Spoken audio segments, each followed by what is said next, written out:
తెనాలి మండలం పెదరావూరు గ్రామంలో జరుగుతున్న రీసర్వే ప్రాజెక్టు పనులను తహసీల్దార్ కెవి గోపాలకృష్ణ పరిశీలించారు. రీసర్వే ఎలా జరుగుతుంది, రైతుల స్పందన ఎలా ఉంది, అధికారులు ఎంతవరకు రీసర్వే కార్యక్రమం నిర్వహించారన్నది ఆయన గ్రౌండ్కు వెళ్లి పర్యవేక్షించారు. రాష్ట్ర ప్రభుత్వం చేపట్టిన రీసర్వే ప్రాజెక్టు కింద తెనాలి మండలంలో ఎంపిక చేసిన పెదరావూరు గ్రామంలో జరుగుతున్న రీసర్వే కార్యక్రమాన్ని ఎంఆర్ఓ కెవి గోపాలకృష్ణ పరిశీలించారు. అధికారులు రీసర్వే నిర్వహణ కార్యక్రమాన్ని ఎలా చేస్తున్నారు, రైతుల నుంచి ఎలాంటి స్పందన లభిస్తుందనేటువంటి విషయాన్ని నేరుగా పరిశీలించిన తహసీల్దార్ అధికారులకు పలు సూచనలు చేశారు.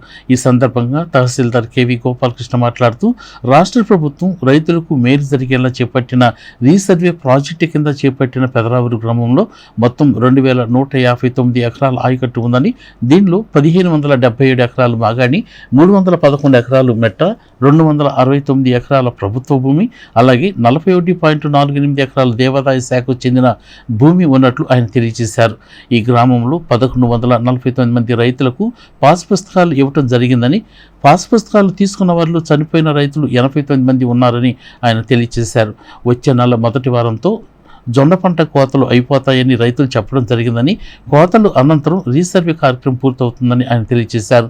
ఈ సర్వే కార్యక్రమంలో survey DT MES Prasadarao, village surveyor Bhagyalakshmi, VRO Bharadwaj Babu, K Sivanagaraju, village బృందం శ్రావణి, రసూలు, విఆర్ఏ శామ్యూల్, రైతులు కొడాలి సుధాకర్, పరుచూరు వేణు, పెరుగు వెంకటేశ్వర్లు, ఎల్లావల శివయ్య, పాలడుగు ప్రసాద్, మల్లిపెద్ది జయరావు తదితరులు పాల్గొన్నారు.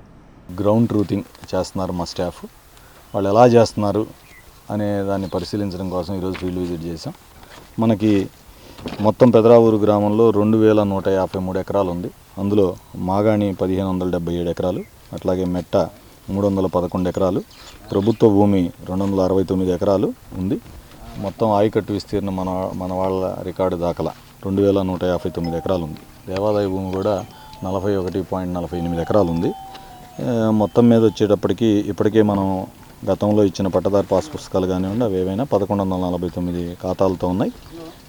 మనం కొంచెం ఈ రీసర్వే కార్యక్రమంలో రైతులు, చనిపోయిన రైతుల వివరాలు, ఆ డెత్ కేసులు సంబంధించి కూడా ఒక 89 సేకరించాం. ఏదేమైనప్పటికీ రీసర్వే పర్ఫెక్ట్గా చేసి రైతులకి మేలు జరిగే విధంగా కృషి చేయాలని ప్రభుత్వం సంకల్పించింది. ఈ రీసర్వేలో కూడా చాలా గైడ్లైన్స్ కూడా మార్చారు. రైతులకు ఎలా ఫేవర్గా చేయాలి, ఈ గతంలో వచ్చిన కంప్లైంట్స్ లేకుండా ఎలా చేయాలి అనేది ఎప్పటికప్పుడు ట్రైనింగ్ క్లాసులు కూడా కండక్ట్ చేస్తున్నారు మన జాయింట్ కలెక్టర్ గారు, అట్లాగే సబ్ కలెక్టర్ గారు. వారి సలహాలు సూచనల మేరకు దీన్ని పర్ఫెక్ట్గా చేస్తాం మన మండలంలో. యాక్చువల్గా ఏంటంటే, మనం జొన్న ఒక 70 ఎకరాలు ఉంది, అది వాళ్ళు కోత కోసేశారు. ఆ 70 ఎకరాల మటుకు గ్రౌండ్ ట్రూతింగ్ వెంటనే అయిపోతుంది.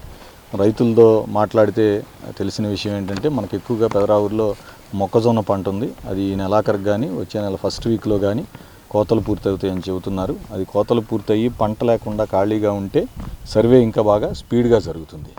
రైతులందరూ కూడా ఇక్కడ బాగా సహకరిస్తున్నారు. వారందరికీ